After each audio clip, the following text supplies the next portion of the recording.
सद्गुरु, कुछ पदार्थ ऐसे होते हैं जो जलने पर सुगंध देते हैं और हमारी नाक को सुखद अनुभव मिलता है, पर वास्तव में धूप या अगरबत्ती वातावरण को शुद्ध करने के लिए है, हमें सुगंध देने के लिए नहीं। एक पहलू ये है कि इसकी गंध फैलती है, खास तौर पर कमरों में। दरवाजों के अंदर कमरे के आकार और नाप के हिसाब से अलग अलग जगहों पर अलग अलग ढंग की ऊर्जा संरचनाएं होती है, और यही वजह है कि भारतीय संस्कृति में हमारे रहने के कमरों के आकार और नाप पर खास ध्यान दिया जाता है।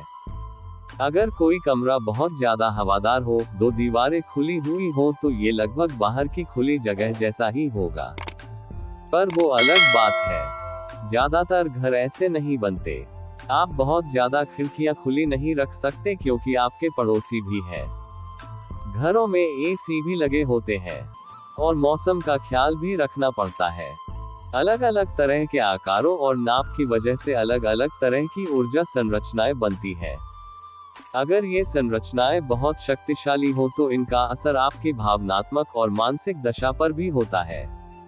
ये असर फायदेमंद भी हो सकता है, या आप जो कुछ बनना करना चाहते हैं उसमें बाधा भी दे सकता है। एक पदार्थ होता है जिसे सम्रानी लोबान कहते हैं, और ये एक बहुत ही शक्तिशाली पदार्थ होता है। लोग शुभ कार्यों में लोबान जलाते हैं, बीमार पड़ने पर इसे जलाते हैं।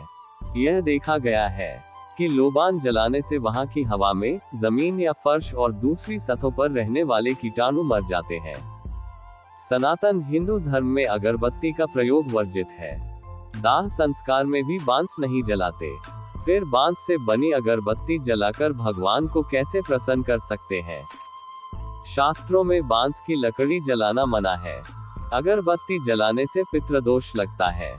शास्त्रों में पूजन विधान के समय कहीं भी अगरबत्ती का उल्लेख नहीं मिलता, सब जगह धूप ही लिखा है। अगरबत्ती रसायन पदार्थों से बनाई जाती है, भला केमिकल या बांस जलने से भगवान खुश कैसे होंगे? पुराने लोग कहते आए हैं कि बांस को जलाने से वंश जलता है। धूप सकारात्मकता से युक्त होती है, ऊर्जा का सृजन करती है, जिससे स्थान पवित्र हो जाता है, वह मन को शांति मिलती है। इनसे नकारात्मक ऊर्जा से युक्त वायु शुद्ध हो जाती है। इसलिए प्रतिदिन धूप जलाना अति उत्तम और बहुत ही शुभ है। एक शोध में पता चला है कि अगरबत्ती एवं धूप बत्ती के धुएं में पाए जाने वाले पॉलीरोमेटिक हाइड्रोकार्बन (PAH) की वजह से पुजारियों में अस्थमा, कैंसर, सरदर्द एवं खांसी की गुंजाइश कई गुना ज्यादा पाई गई है। खुशबूदार अगरबत्ती को घर के अंदर जलाने से वायु प्रदूषण होता है, विशेष रूप से कार्बन मोनोऑक्साइड। अगर आप नियमित पूजा करती हैं और अगरबत्ती जलाती हैं, तो ये आदत बदल दें और केवल घी या तेल का दिया ही जलाएं। बंद कमरे में अगरबत्ती न जलाएं, इससे धुएं की सांद्रता बढ़ जाती है और फेफड़ों पर ज्यादा असर होता है। जिस समय यवनों ने भारत पर आक्रमण किया, तो उन्होंने देखा हिंदू सैनिक युद्ध से पहले पूजा पाठ करते थे, जिसमें धूप दीप जलाकर अपने इष्ट को प्रसन्न कर उन पर टूट पड़ते थे। यवनों को हार का सामना करना पड़ता था। ये सब देखकर औरंगजेब जैसे आक्रमणकारियों ने हमारे पूजा स्थलों को तोड़ना शुरू किया, ताकि हिंदुओं को अपने इष्ट से शक्ति प्राप्त न हो और उनकी युद्ध में हार हो जाए। मंदिर तोड़े जाने से हिंदू सेना और भड़क उठती अपनी पूरी ताकत लगाकर यवनों को हरा देती। ये देखकर यवन सेना के बुद्धिजीवियों ने सोचा कि हिंदुओं के भगवान बहुत शक्तिशाली है, पूजा पाठ करने से हिंदुओं को शक्ति प्रदान कर देते हैं, जिस कारण हमारी सेना हार जाती है। तब उन्होंने हमारे धर्म ग्रंथों का अध्ययन किया, तो शास्त्रों में पाया कि हिंदू धर्म में बांस जलाना वर्जित है। ऐसा माना जाता है कि अगरबत्ती का धुआं आपके घर से नेगेटिव एनर्जी को दूर करता है और वातावरण को शुद्ध और पवित्र कर देता है।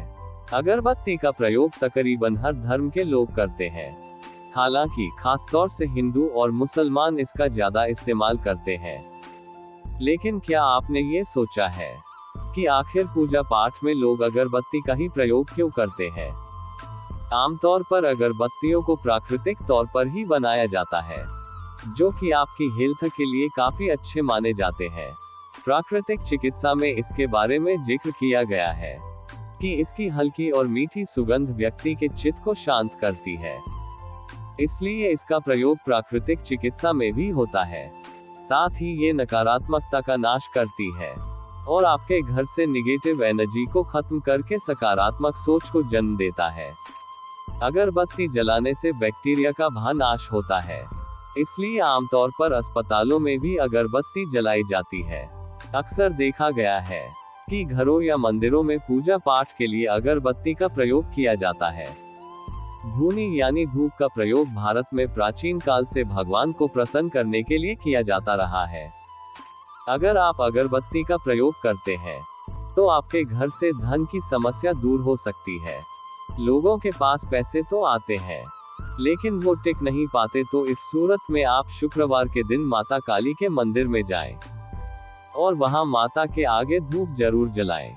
ऐसा करने से संभवतः आपकी समस्या दूर हो जाएगी। अगरबत्ती जलाने से न केवल इसकी सुगंध ही आती है, बल्कि ये आपको कई तरह के रोगों से भी बचाता है और आपके भीतर सकारात्मक ऊर्जा का संचार करता है। इससे घर के लोगों का मूड भी अच्छा रहता है। अगर आपके घर का वास्तु खराब हो तो घर पर कभी भी शांति नहीं आती। नीम की पत्तियों की धूप को हफ्ते में एक बार जरूर जलाएं। इससे न सिर्फ वास्तु दोष खत्म होगा बल्कि घर का वातावरण भी शांत रहेगा।